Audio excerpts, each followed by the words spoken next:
Alors, bienvenue à vous dans cette nouvelle vidéo. Aujourd'hui, nous allons ensemble voir quelques concepts dans l'utilisation du logiciel Proteus. Et principalement, nous allons aborder le câblage, la simulation, ainsi que la réalisation de la carte imprimée dans le logiciel Proteus 8. Alors actuellement j'utilise la version 8.17, mais si vous avez les versions antérieures, je pense que vous pourrez quand même suivre le tutoriel.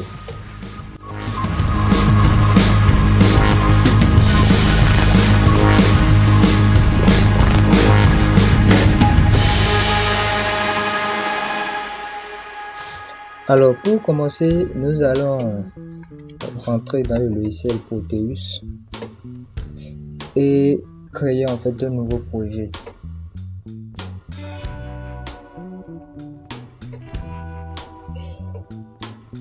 Donc dans cette vidéo, nous allons concevoir un chargeur, d'accord. Le schéma en fait que nous allons câbler, c'est bel et bien un chargeur. Et ce chargeur là peut vous permettre en fait d'alimenter un téléphone portable sans avoir peur en fait de griller votre téléphone. Voilà, donc c'est une alimentation à sortie fixe de 5 volts que nous voulons réaliser. Donc premièrement, vous allez appuyer sur New Project. Lorsque vous venez comme ça sur la plateforme du logiciel, vous allez appuyer sur le bouton New Project ici. Donc je fais New Project pour dire que je veux créer un nouveau projet et j'attends. Voilà, donc il me présente cette plateforme là, cette petite fenêtre sur laquelle je vais essayer de changer le nom, de mettre le nom de mon projet. Donc je vais mettre alimentation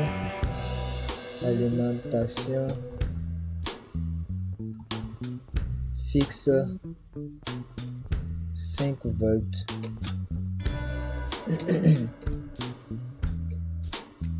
Donc ici je peux ajouter AC bar.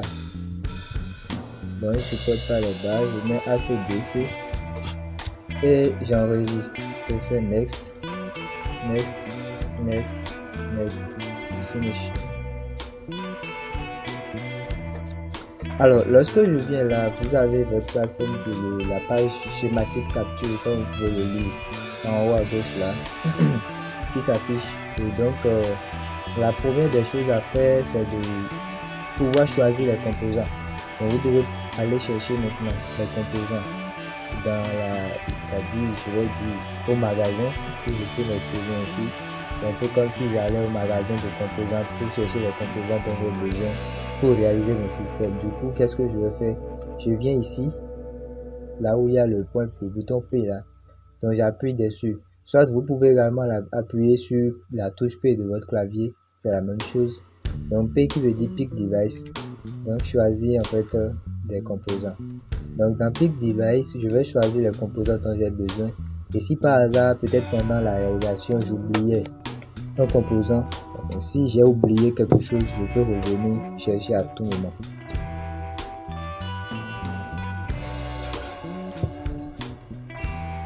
Alors, le premier composant que nous allons chercher, c'est bel et bien l'alimentation. Vu qu'on veut faire la simulation de notre système, donc nous allons chercher l'alimentation sinusoïdale bien sûr. Donc pour le trouver dans Proteus, vous pouvez taper VSIN et là directement vous voyez ici il affiche le logo. Maintenant pour certains composants, vous pouvez ne pas avoir le logo et il va directement vous afficher le nom pour certains composants. Voilà. Donc je fais un double clic dessus et là vous voyez à gauche ici, il vient de s'afficher. Donc ça veut dire que je l'ai déjà mis dans ma playlist. Voilà, dans ma playlist. Maintenant je reviens ici et je change. J'ai besoin maintenant par la suite d'un fusible de protection.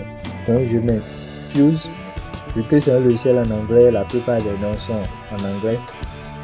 Et puis je fais un double clic sur le fusible que j'ai là, celui-ci bien sûr. Il y en a plein, il y a beaucoup de modèles. Vous voyez, il y a beaucoup de choses qui ont rapport en fait au nom que j'ai tapé. Mais c'est de celui-ci j'ai besoin. Voilà. Donc juste en bas vous voyez il y a un autre modèle de fusible, mais Je préfère celui-ci en fait. Ça me permet pendant la simulation de voir s'il y a rupture ou pas. Ok, maintenant je vais chercher transformateur. Donc je vais prendre transformer. Et là, il va me proposer une série de transformateurs. Donc là, j'aurai besoin juste d'un transformateur à un seul secondaire comme celui-ci. Un seul transformateur. Je fais un double clic et ainsi de suite. Donc par la suite, je vais chercher les diodes de type 1N4007. Je choisis. Par la suite, j'aurai besoin de condensateur. Donc là, je mets capaciteur.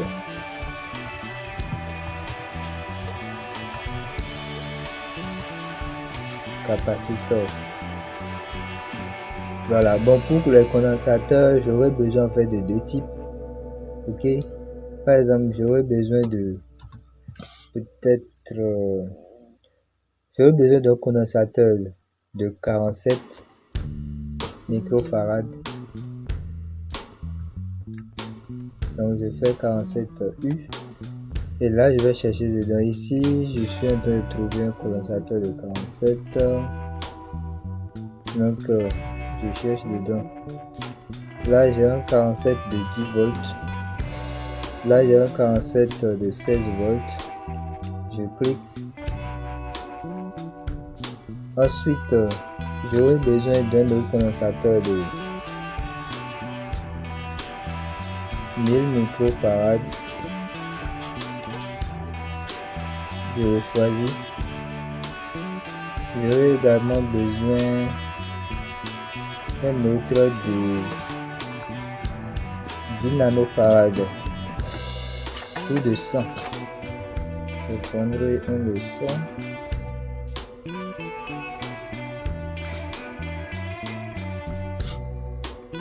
Je choisis. Enfin, par la suite, je vais choisir une résistance. Donc, je tape résistor. Voilà. Donc, je choisis celui-ci. J'aurai besoin également de LED. Bon, là, je vais choisir une LED de couleur verte. J'aurai besoin d'un régulateur. Donc je vais prendre un 7805. C'est lui qui va nous permettre de réguler la tension de sortie. Donc je prends. Par la suite, j'aurai besoin de bornier également. Alors, si vous n'avez pas en fait l'application, enfin je vais dire la bibliothèque, excusez-moi, si vous n'avez pas la bibliothèque en fait pour pouvoir utiliser certains composants, j'ai trouvé un logiciel sur un site en fait sur Google. Donc, vous pouvez aller taper, chercher le logiciel PLM comme le nom que vous voyez à l'écran là. Cherchez le logiciel PLM ou carrément je vais vous laisser le lien pour pouvoir, le lien de téléchargement du logiciel dans la description. Et là ça vous permettra de facilement télécharger ce logiciel là. Donc une fois le logiciel téléchargé, d'accord, vous avez déjà Proteus installé sur votre ordinateur. Vous téléchargez le logiciel, vous l'installez et après avoir installé le logiciel, vous allez l'ouvrir, c'est-à-dire vous démarrez normalement le logiciel, il va vous afficher en fait toute une liste de composants. Donc à chaque fois vous allez voir le bouton installer. Donc vous appuyez sur installer, il finit l'installation, vous fermez, vous installez tous les composants qui sont disponibles à ce niveau-là. Donc vous allez trouver également le bornier dedans. Donc chez moi je mets screw terminal. Donc voilà, vous voyez le logo du bornier. Donc il y a également son empreinte PCB. Donc je peux voir en fait la vue en 3D en fait de celui-ci. Donc je vais prendre celui de 2 broches. J'aurai besoin également d'un port USB pour la sortie. Là c'est via le port USB que je vais connecter en fait les équipements. Donc je vais mettre USB. Donc là, il me propose beaucoup. Je vais choisir d'un connecteur.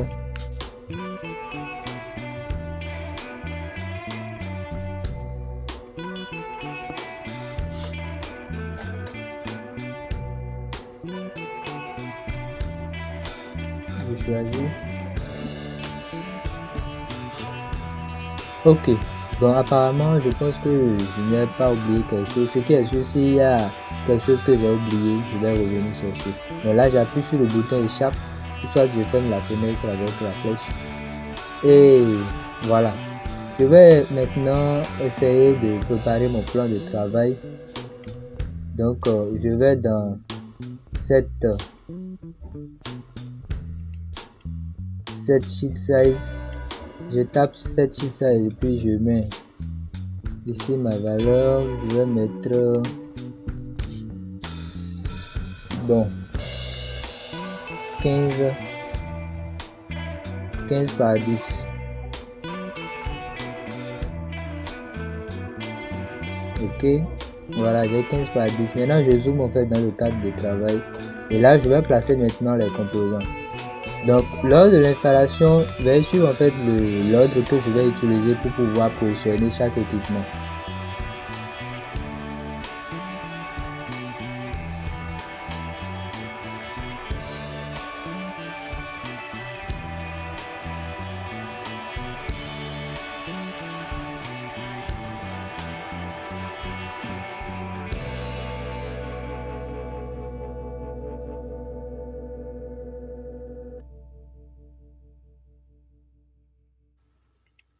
Voilà.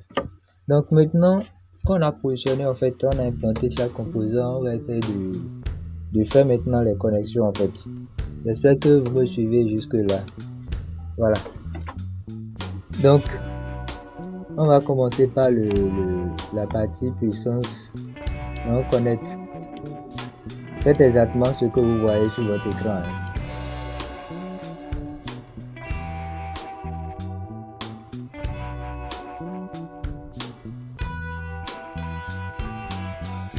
Alors voilà qui est fait, toute la connexion est établie. Donc voilà ce à quoi va ressembler, va ressembler en fait le schéma bien câblé. Donc c'est le schéma que nous voulons simuler en fait.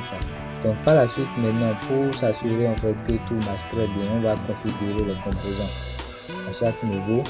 Ceux qui ont besoin de configuration, il y a le transformateur, il y a également la source. Donc au niveau de la source, on fait un double clic. Ici, le secteur, on sait que le secteur c'est 220 volts. Donc le DC offset, là vous mettez 0. L'amplitude, vous mettez 319 ou bien 320. La fréquence, vous mettez 50. Alors, time delay, vous mettez 0.02. Ça fait 20 millisecondes en fait. Bon, l'autre vous laissez. Là, on fait OK. Au niveau du fusible maintenant, le fusible 2 ampères, OK. Ensuite, au niveau du transformateur, le rapport de transformation pour avoir en fait, bon, vu qu'on veut utiliser une sortie de 5 volts, on peut limiter la sortie à 12. Maintenant, pour avoir un rapport de transformation pour 12 volts au secondaire, on va essayer maintenant de faire rapidement un calcul. Donc nous allons calculer en fait le rapport de transformation. Ça fait qui fait 0,05. Voilà. Donc ce sont ces 0,05. Ce sont ces 0,05 qui vont être utilisés pour pouvoir faire la transformation en fait. Donc le reste est bon, on a eu. Bon, il y a un petit souci. Ok. En fait, ce qui vient de se passer, c'est que si on n'utilisait pas la virgule en fait qu'on utilise dans les phrases pour pouvoir séparer les valeurs réelles en fait. Utilisez un point parce que c'est le langage anglophone. Du coup, placez en fait des points à chaque niveau. C'est-à-dire si vous voulez écrire 0,1, tapez 0.1. Voilà. Donc souvent il y a cette erreur là qui vient couramment. Donc je pense que c'est bon. Ici la résistance, on va le paramétrer à 12 volts. On peut utiliser une résistance de 1 kΩ. C'est largement suffisant. Le reste c'est ok. Maintenant on pourra placer les appareils de mesure. Alors pour placer les appareils de mesure, vous venez en fait sur la palette à gauche ici et nous allons chercher Generator Mode. Non pas Generator Mode. D'abord on viendra au niveau de terminal, on va chercher Ground pour pouvoir mettre en fait tout ce potentiel là à la masse. Voilà, donc là on est sûr que toute cette bande là est au niveau de la masse. Ensuite on revient dans Virtual Instrument Mode. Ce dont nous avons besoin ici, il s'agit du voltmètre AC. Donc on place un voltmètre là au primaire, un métro secondaire. C'est bien du AC, mais par la suite on aura besoin du DC. D'accord, donc on va mesurer la tension qui sort du redresseur. On va également mesurer la tension qui entre dans le régulateur et la tension qui sort de notre schéma. Donc une fois que tout ça est posé, on va essayer maintenant de faire la connexion de chaque appareil de mesure à chaque niveau. Voilà, je crois que tout est prêt pour une bonne simulation. Donc ce qu'on va faire maintenant, c'est d'aller lancer la simulation. Donc pour lancer la simulation, vous allez en bas de votre écran, donc vous avez un petit pupitre ici là qui permet de contrôler la simulation. Donc là c'est pour démarrer la simulation, ça fait run the simulation. Donc nous allons cliquer sur Start.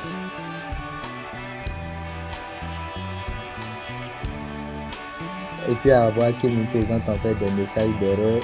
Voilà, on va essayer de résoudre en fait ces erreurs là. Oui, mais Fatal Simulation Error. Voilà. Ok, il dit que les bornes en fait de notre connecteur ne sont pas modélisées.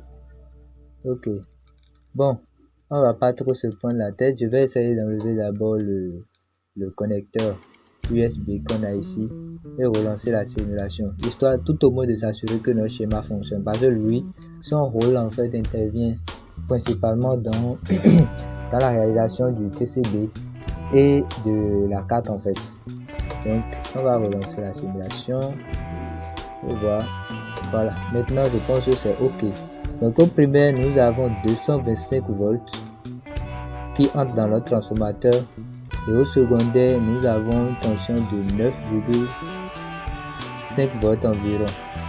Bon, je ne sais pas trop si c'est le rapport de transformation que j'ai mis qui fait ça.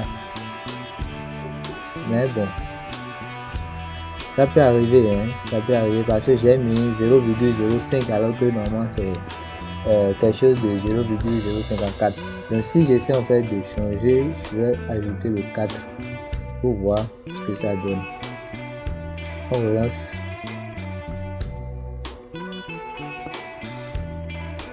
Bon, vous voyez que ça s'approche déjà de 10. Il y a déjà 10 d'ailleurs. Ça s'approche de 10. Mais retenez qu'il y a l'histoire de chute de tension également. Hein. C'est bien que c'est vrai que c'est du 12 volts qu'il devait envoyer, ou peut-être du 11, mais en fait à cause de la chute de tension qui est créée par chaque récepteur en fait à chaque niveau, ça peut créer en fait des bugs. Maintenant à la sortie du redresseur, nous avons 9,42 volts. Ok. Ensuite, nous voyons que notre LED vert s'allume normalement pour nous montrer qu'il y a la tension. D'accord. Les condensateurs font leur job. Ici, nous avons 9,48 environ. Donc, la tension ici égale à la tension là. C'est clean. Maintenant, on entre dans le régulateur. Le régulateur fait son travail et puis à la sortie, nous avons exactement 5,00. Alors, retenez que c'est vrai que nous sommes dans une simulation, mais approximativement, c'est ce qu'on devrait avoir. Même dans la réalité, la marge d'erreur est d'environ 0,1, 0,2 volts. C'est-à-dire, vous pouvez avoir 5,1, 5,2 volts ou bien 4,9 volts environ. Voilà. Sinon, même à la limite, vous aurez les 5,0 et quelques volts, 5,01, 5,02, 5,004, un truc comme ça en fait. Donc bref, on est sûr que notre schéma fonctionne normalement. Qu'est-ce que nous allons faire maintenant? nous allons essayer d'isoler en fait les parties qui ne nous seront pas utiles dans la réalisation du typon. Parce que pour réaliser le typon, ce n'est pas tout ce qu'il y a ici qui nous sera utile. D'ailleurs, il y a déjà une partie puissance. D'accord, il y a la partie du transformateur qui fait chuter la tension de votre puissance. Donc on ne pourra pas mettre le transformateur en fait sur notre plaquette. Donc la partie principale même sera contenue en fait ici. Ok, donc c'est cette partie que je suis en train de sélectionner là qui pourra rester en fait sur la plaquette en question. Donc qu'est-ce qu'on va faire? On va essayer d'abord d'arrêter la simulation. Ensuite, on va supprimer. Alors pour pouvoir supprimer un composant qui est présent, voilà, supposons qu'on est là et je vais supprimer en fait ce voltmètre là.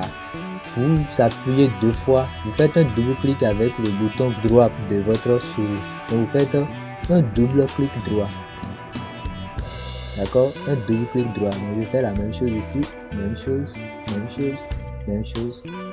Et ainsi de suite avec tous les autres composants. Voilà, donc maintenant j'ai un schéma assez simple. Je vais ramener maintenant mon connecteur USB, le port femelle USB. Je vais le ramener à sa place. Ensuite, je vais poser maintenant mon connecteur, c'est-à-dire le bornier que j'avais récupéré un temps, qui va faire office maintenant de point d'ancrage entre le transformateur et le redresseur. Donc ici, je vais l'appeler alimentation. Bon, je vais mettre alim tout simplement. Je valide. Maintenant, je vais configurer chaque composant pour pouvoir m'assurer que leurs empreintes vont être retrouvées dans la réalisation du typon là-bas. Donc, qu'est-ce que je vais faire? Un clic droit et j'irai dans Packaging Tool.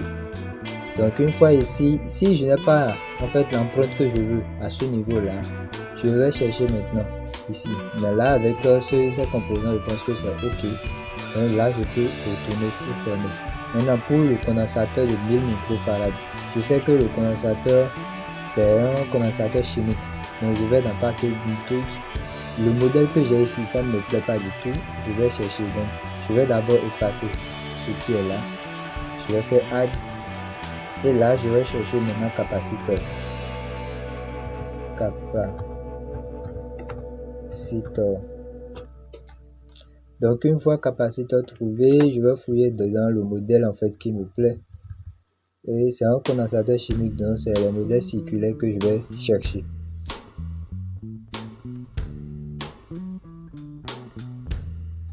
Voilà, je suis en train de trouver certains modèles déjà. Et il y en a les modèles. Voilà, je vais prendre celui-ci. Ok, maintenant une fois que j'ai choisi le composant, il va me demander maintenant de connecter en fait chaque pin du composant que j'ai dans le schéma à chaque pin en fait que j'ai au niveau de ma printer PCB. Donc qu'est-ce que je vais faire? Cette broche plus là, d'accord, correspond en fait au plus ici. Donc je vais mettre plus. Et ici, je mets moins. Voilà. Donc je fais assign package, save package et yes. Maintenant je crois que ce composant est ok. Je vais faire pareil pour le reste. Pour la résistance, je ne pense pas qu'il y ait de problème, c'est ok. Pour la LED, je vais faire la même chose. Là pour la LED il n'y a rien, donc je fais add directement. Et là je vais chercher LED. Mais dans LED j'ai déjà un modèle qu'on me propose là. Je peux choisir de l'utiliser.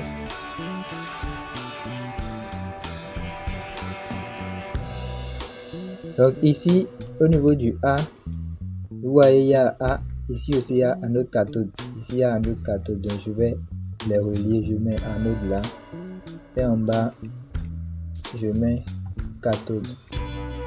Je fais pareil et puis j'enregistre. Ok. Maintenant, il y a également un autre modèle de condensateur là, celui de 100 nanofarad. Je sais que ce n'est pas la même configuration que celui de 1000. Donc j'irai chercher également son empreinte. Je vais effacer ce qui était là. Et là, je vais chercher.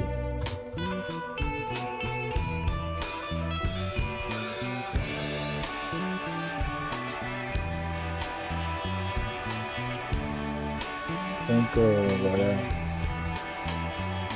Ok, je vais utiliser ce modèle là. Je fais OK. Je fais 1 ici.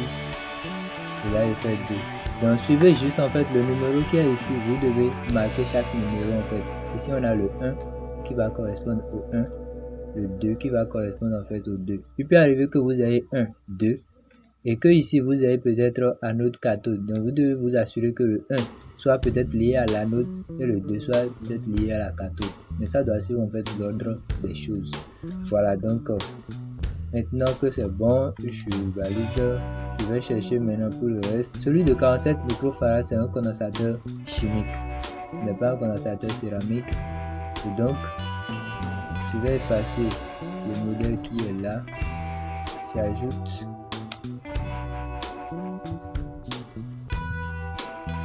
Ok, donc en fait j'ai pris ici un modèle qui est beaucoup plus petit qui est légèrement petit que celui de filtrage de 1000 microfarads que j'ai pris précédemment. Donc ici vous voyez il avait mis 1, 1, 2, 2, mais en réalité ça ne marche pas parce que ici c'est plus ou moins qui a été marqué. Donc le plus doit être relié à peut-être 1 et le moins doit être relié à 2. Donc ici au lieu de 1 je mets plus. Je mets le plus là et là je mets moins. Je valide et c'est OK. Maintenant, je vais voir l'empreinte du régulateur. OK, pour le régulateur c'est bon. C'est bon, je retourne. Ici, vous allez voir que vu que j'ai déjà configuré celui-ci et que les deux là sont du même modèle, il a mis à jour directement. Donc, vous voyez, celui que je viens de mettre à jour, c'est représenté. Donc voilà pour notre connecteur maintenant. Je vais voir, je pense que c'est bon. En tout cas, si ça ne marche pas, on va essayer de changer à chaque fois parce qu'il y a un modèle dedans qui n'affiche que du rouge, genre une petite plaquette rouge là et tout. Donc, on va essayer de modifier ça en son temps. Pour l'instant, l'essentiel c'est de réaliser d'abord la carte. Alors, je ferme. Je crois que c'est bon. J'enregistre. Donc, essayez d'enregistrer à chaque fois pour vous assurer que votre projet ne sera pas perdu. Au cas où il y ait un souci en fait, peut-être que votre batterie se décharge sans que vous ne le sachiez, c'est le truc qui arrive. Donc assurez-vous d'enregistrer à chaque fois.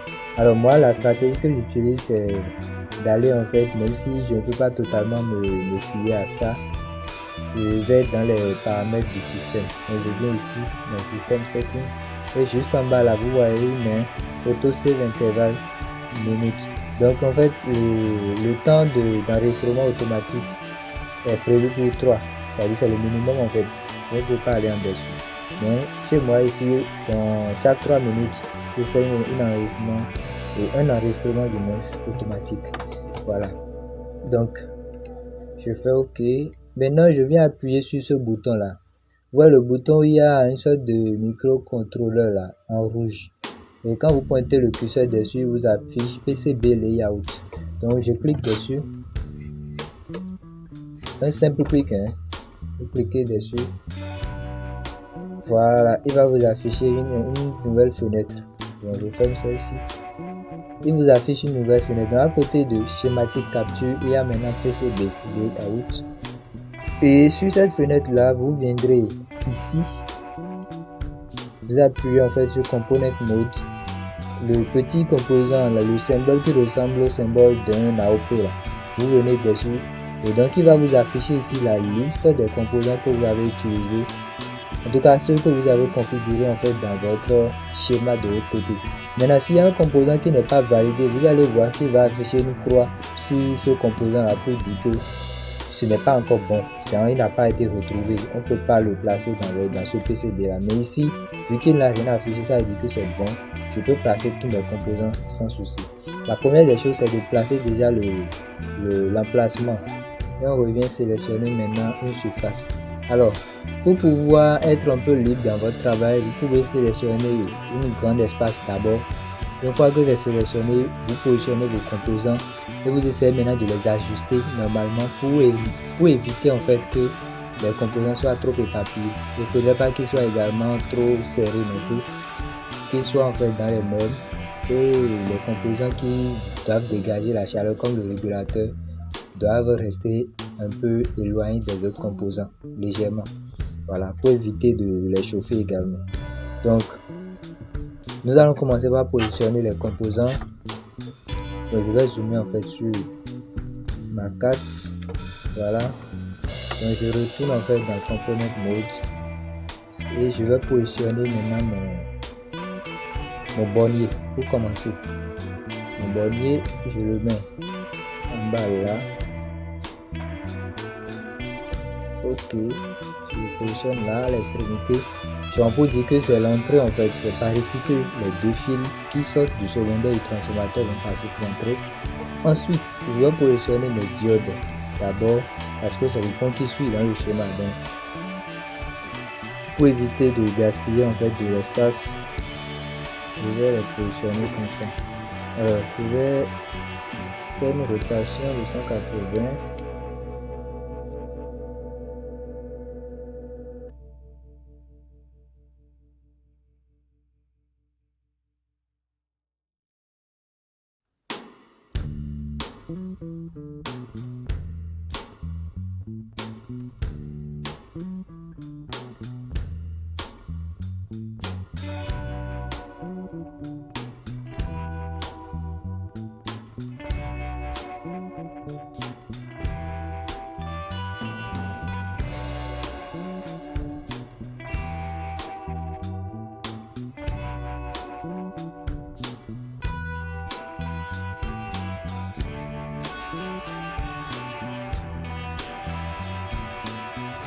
Alors maintenant que je viens d'implanter tous mes composants, je vais essayer de mettre à jour maintenant les pastilles de chaque composant. Donc pour pouvoir faire en fait mettre les pastilles, je vais à ce niveau là, round, true all. Donc je sélectionne et là je vais choisir maintenant la taille. Alors je vais prendre 80 à 30, d'accord. Je choisis et là arrivé au niveau de chaque composant, je sélectionne, voilà, et je fais pareil pour tous les composants. Maintenant retenez que les composants qui sont comme les régulateurs, les potentiomètres, d'accord, les LED utilisent plutôt des pastilles carrées et non des pastilles circulaire, d'accord. Donc ici j'ai en fait une LED, donc je ne pouvais pas l'utiliser, ce sont des pastilles carrées qui sont utilisées. Et au niveau de ce condensateur également, je ne pouvais pas utiliser la pastille que j'utilise la plus, c'est très petit en fait. Si j'essaie de le faire, vous allez voir qu'il va m'afficher un cercle pour me dire que je ne peux pas utiliser en fait, vous voyez. Donc c'est comme il y a un conflit quoi, il y a deux pastilles qui se touchent, ce n'est pas bon, donc j'annule. Je continue, mais je vais utiliser en fait, ou soit je les laisse comme ça, d'accord. Au niveau des condensateurs c'est pareil, je vais changer ces pastilles là en bas ici, c'est bon. Donc pour ceux-là je vais utiliser en fait les 60-30 au niveau des condensateurs. Bon, ce condensateur là ne supporte pas non plus. Ok, maintenant ici vous voyez que c'est un composant qui se soude à la surface, donc on va essayer de créer en fait des points de perçage pour pouvoir percer le composant en son temps, c'est-à-dire pour pouvoir percer la plaquette et faire passer les broches du connecteur. Ouais, mais au milieu en fait les fils D plus et D- ne pourront pas avoir les mêmes diamètres que les pastilles de plus et de moins. Vous êtes d'accord avec moi que ça ne peut pas être le cas puisque ce sont les fils d'alimentation. En plus, s'ils ont les mêmes diamètres, ils ne pourront pas rester parce que ce sont de grands diamètres. Et il en faut pour pouvoir envoyer la bonne puissance et tout, voilà. Donc, une fois qu'on a réglé maintenant l'affaire de pastilles, on va essayer maintenant de tirer le pistage. Donc, pour pouvoir faire le pistage, vous revenez encore sur le panneau à gauche ici. Vous allez chercher maintenant Track Mode. Donc, arrivé au niveau de Track Mode, vous sélectionnez au niveau de Default. Vous allez faire Edit. Et vous éditez maintenant le diamètre. Donc ici, je vais mettre le diamètre en fait de chaque piste à 80. Je valide. Maintenant, je vais essayer de faire une connexion du mouse pour m'assurer que le diamètre choisi est bon. Donc voilà ce à quoi ça ressemble. Voilà, assurez-vous que ça s'affiche en bleu. Si ce n'est pas le cas, il faut revenir ici en bas là et sélectionner. Donc là, vous avez bottom copper, vous avez top copper comme ça. Donc je sélectionne et puis je change pour m'assurer que je suis à l'arrière de ma carte. Voilà. Donc quand je sélectionne un point comme ça, il me donne en même temps la destination. Donc ici, si je zoome dessus, vous voyez qu'il me notifie que c'est en haut en fait. Donc vous voyez, quand je viens là et puis je sélectionne, c'est OK. Et les flèches, les petites fléchettes vertes là me montrent la connexion, ça y est, le lien qu'il y a entre chaque composant. Et quand le lien est établi par les pistes, cette petite flèche verte là disparaît en fait. Donc pour un exemple, vous allez voir, cette flèche là va disparaître lorsque je vais faire ça et je vais connecter ça. Donc vous avez vu que la flèche a disparu. Mais par contre, on a un léger problème avec la taille en fait des pistes qu'on a choisies. En fait, je vais essayer de diminuer tout à peu. Default, edit.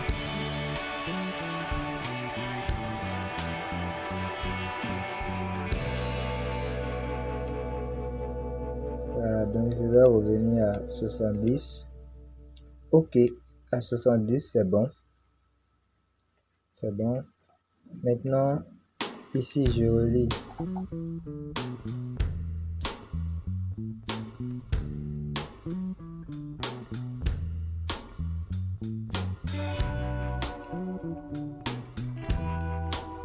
Ces deux là. Bon, je pense qu'il y a un souci, je vais supprimer ça. Cette broche également est revenue. Donc vous pouvez relier en fait les fils comme vous voulez, hein, pourvu que la liaison soit bien faite. C'est l'essentiel en fait. Si les liaisons sont bien faites, vous pouvez créer en fait vous pouvez faire le pistage comme vous voulez en fait.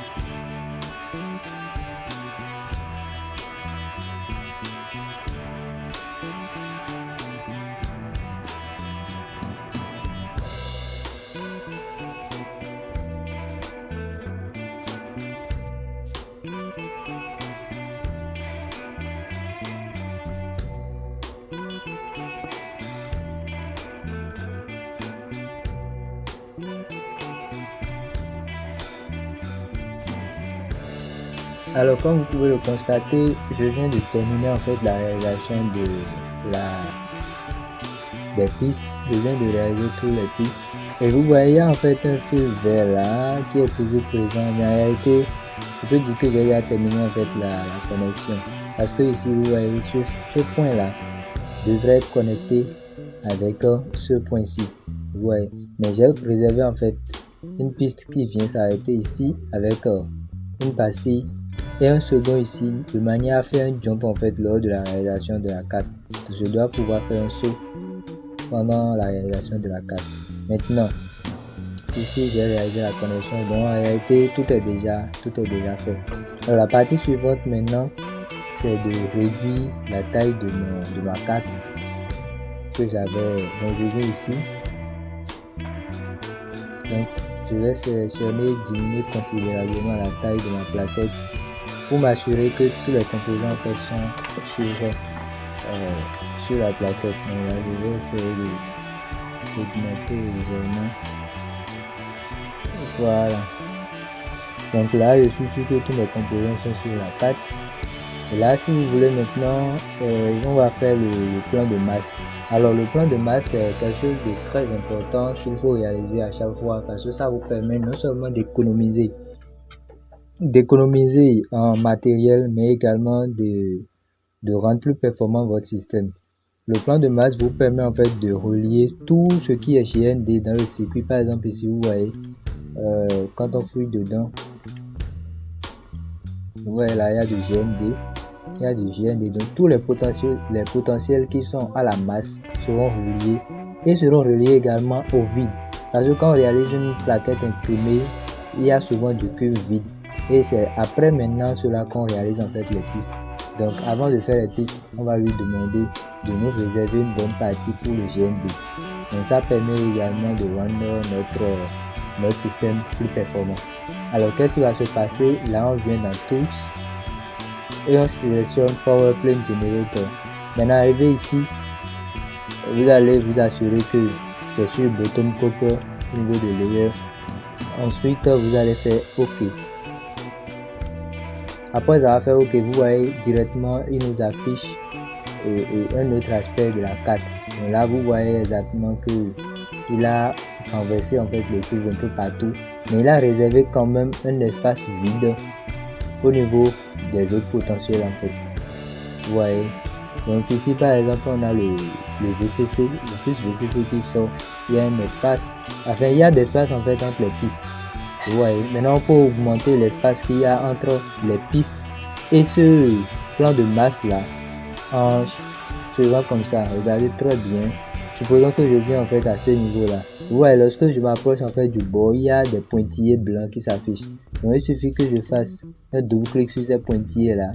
Et arrivé ici, je vais essayer d'augmenter en fait celui-ci. Le clearance. Vous voyez, donc je vais essayer d'ajouter ça. Je vais le renvoyer à 10. Et vous allez voir le changement. Bon, ça ne s'est pas trop affiché. Je vais augmenter considérablement et vous allez voir. Alors pour 40. Ok. Donc vous voyez maintenant qu'il y a eu vraiment un changement entre les pistes et le plan de masse. Vous voyez, entre le plan de masse et les pistes, il y a vraiment un écart en fait qui s'est créé. Donc on va diminuer ça. On va à l'extrémité, on fait un double clic sur le pointillé. Maintenant je vais ramener ça après. Ok. Voilà, là c'est beaucoup mieux. C'est beaucoup mieux. Alors qu'est-ce que je vais faire maintenant? Je vais essayer de prévoir en fait les points de perçage pour notre carte.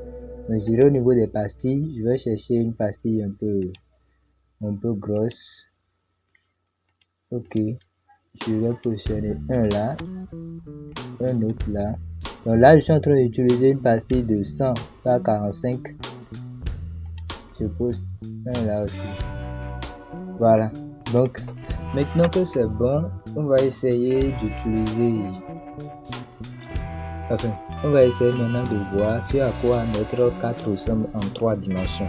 Donc, pour faire ça, vous allez venir en haut ici au niveau de 3D visualizer. Vous avez vu, il y a un petit triangle à ce niveau-là. Donc, vous sélectionnez. Et une fois sélectionné, vos composants vont s'afficher normalement. Voilà notre carte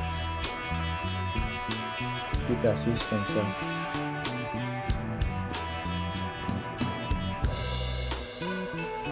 Ok. Donc comme vous pouvez le voir, la LED s'est affichée. Bon, c'est vrai que j'avais choisi une LED verte, mais en fait la bibliothèque que j'ai utilisée, ok, pour avoir la vue en 3D, il n'y a pas souvent beaucoup de bibliothèques. Donc c'est la bibliothèque de la LED verte, la LED bleue du moins que j'ai à ma disposition en ce moment. Donc voilà. Pour certains, ça ne s'affiche même pas ainsi. Il y a des bibliothèques un peu bizarres. Pareil pour le port USB à ce niveau aussi. Donc je vais essayer de tourner, vous allez voir. Donc vous voyez que c'est exactement un port USB là qui s'est présenté.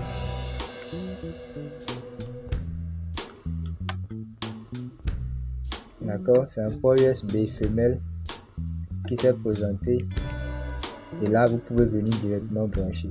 Donc en fait pour pouvoir le câbler physiquement, vous pouvez déjà récupérer ce port là dans une plaquette de chargeur, d'un vieux chargeur qui n'est plus fonctionnel. Donc vous pouvez récupérer facilement ce composant là. Pareil pour les borniers également, vous pouvez facilement les trouver, que ce soit sur le marché comme dans la casse, vous pouvez facilement les récupérer. Quand on réalise le plan de masse, vous voyez un peu sur à quoi l'arrière de la plaquette ressemble. Voilà, donc vous voyez tout ce vide là est relié en fait à la masse. vous allez remarquer que quand je viens ici,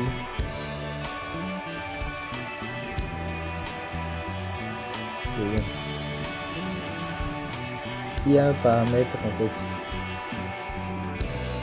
Ok, vous voyez ici, je devais choisir le GND.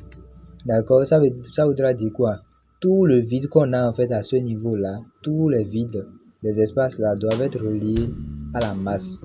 D'accord, maintenant quand je vais faire OK, vous allez remarquer que le GND qu'il y avait à ce niveau là se retrouve maintenant à la masse. Donc si je viens ici, vous voyez, ici il y a GND, mais il se confond désormais. Quand je quitte là, il se confond à la masse. Partout il y a GND, il se confond en même temps au plan de masse. Là, si je reviens maintenant dans la vue en 3D, vous allez remarquer que seuls ces fils là qui sont peut-être VCC ou bien une connexion, par exemple la connexion entre la LED et la résistance, vont être visibles en fait. Mais tout ce qui est GND est confondu avec le plan de masse. Vous voyez, c'est confondu avec le plan de masse. Ce qui fait que si vous voulez réaliser votre circuit imprimé, au lieu d'avoir à supprimer tout ce qu'il y a en fait à ce niveau là pour laisser uniquement les pistes et les GND, ça va vous faire dépenser beaucoup plus de solutions. Vous n'allez utiliser que cette portion là, c'est-à-dire c'est cette portion là en fait du cube qui va rester dans la solution, et également la petite portion qui va être supprimée dans l'espace qu'il y a entre les pistes et le plan de masse. Donc voilà un peu comment ça se passe. Alors à présent nous sommes à la fin de cette vidéo. Si elle vous a plu, j'espère que c'est le cas.